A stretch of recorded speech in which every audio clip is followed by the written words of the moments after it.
Okay, so over the years, I solved different kinds of SMMA services, which by the time this recording added up to over $100,000. And now I want to share with you 10 lessons I've learned by doing that so you can get your first $100,000 faster than I did. So when you're starting out, do not use PayPal to accept payments from your clients. Sooner or later, the PayPal account is gonna get shut down. I know some people that pretty much run their PayPal account and there's no problem with it, but that's only like 5% of the people. All other people, my friends, other online entrepreneurs that I know had trouble with PayPal. Pretty much they got their money held for 180 days. This happened to me multiple times. So when you're starting out, you just maybe start accepting some payments here and there with PayPal. That's fine. But when you start accepting bigger payments via PayPal, that's when you're gonna get in a lot of trouble. Most of the time they're just gonna hold your money, froze your account, saying that you're involved in some suspicious activity without giving you any specific reason at all, and they're just gonna hold your money for like 180 days. It's like 6 months. Use Stripe. If you can't use Stripe, try Payoneer, try TransferWise, or preferably just ask a client to send money directly to your bank account. So do not listen to 10 different SMMA gurus at the same time. You're just gonna get confused and you're gonna get paralyzed and you don't know which action to take, and you're gonna end up in something familiar probably where you just watch YouTube videos all day not taking any action. You're just gonna end up in the cycle stuck where you just watch another YouTube video thinking that okay, this video is gonna answer your questions. Answers gonna come when you take action. When you more action you're gonna take, the more answers, the more feedback you're gonna get, the more you're gonna know which action to take after that. So cold email outreach works really well. What doesn't work is saturated offers in saturated niches. If you want to know which niches not to target, which services not to sell, look on YouTube. Look on what other gurus are talking about the most. Most of the time they're going to talk about e-com services, right? Serving e-com brands. Keep in mind, hundreds of thousands of people want to start SMMA. They watch those videos as well. They probably start in those niches. They probably copy their scripts. Think about e-com founders. We're getting like hundreds of the same emails every single day, and you're gonna be the 102nd. Most of the time, you don't even gonna get any response, and booking meetings is gonna be pretty much impossible. And you're gonna think that okay, cold email outreach doesn't work. Let me try something else. Let me try a different outreach method. No, you've been tricked into thinking that you can just simply copy scripts, copy the service, copy the niche, and just go and get clients with it. When you're doing sales calls, just jump on a sales call without any expectation, just with intentions to provide pure value. I feel like sales calls is like cold shower or jumping in the cold sea. The more you think about it, the more you stand in front of that cold shower and you think about it, how cold it's gonna be, the more you're scared to do it. Just jump into sales call. I'm not saying not prepare or anything like that. Just have a little bit sort of like a script, the flow, how you're gonna go.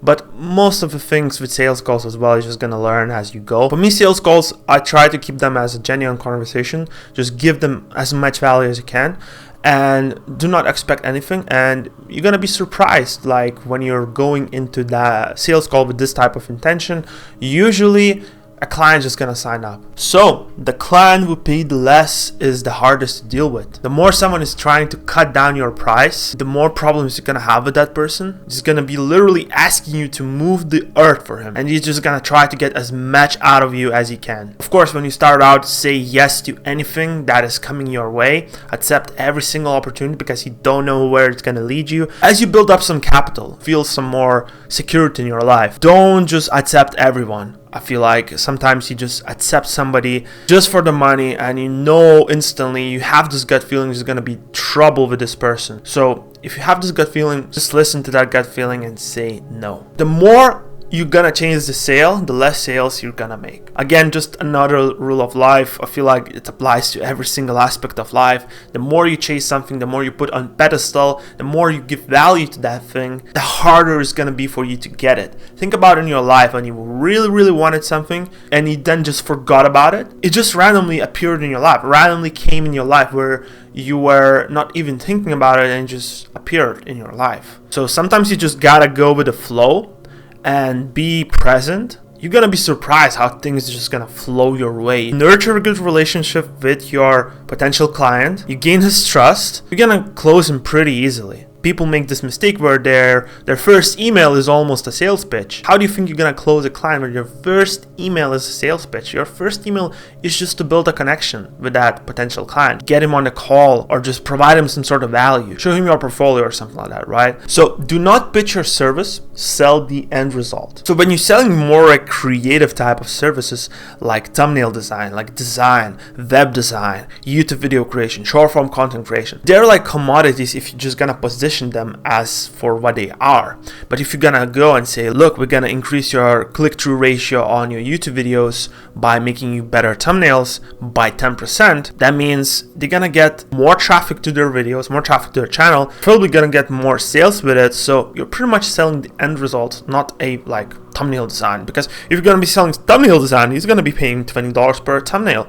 But if you're gonna get a client on a recurring monthly payment of $1,500 per thumbnails, but those thumbnails are gonna increase click-through rate, you can easily charge way more money and not become a commodity. So outsource lead sourcing as fast as you can, because this could be a very time-consuming task. You'd be better off outsourcing it as fast as possible. So you can just focus on different type of tasks in your service business, like service delivery, getting clients, service communication, etc. Deliver the service yourself first before outsourcing the service. I feel like people just jump way too quickly into outsourcing the service because they've been brainwashed most of the time by SMMA gurus on YouTube. They will say that, hey, you don't need to know the service before you sell it. I still do a lot of service delivery myself in my agency business. I don't see a point for you to outsource until you're not making like $8,000 a month, which is like 6 figures a year. This is the point where I feel like it would make more sense. Also, you're going to learn such valuable lessons by delivering the services yourself.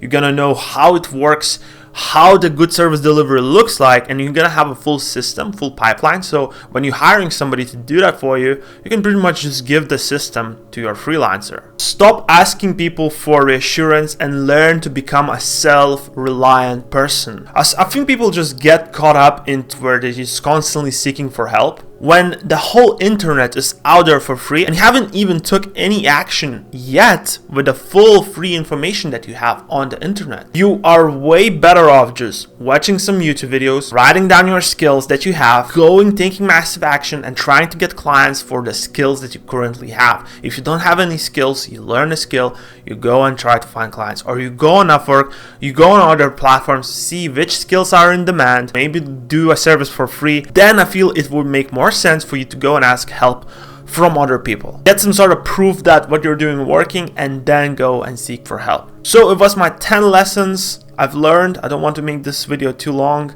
Hopefully you learned something new, guys. Thank you so much for watching. I see you in the next video.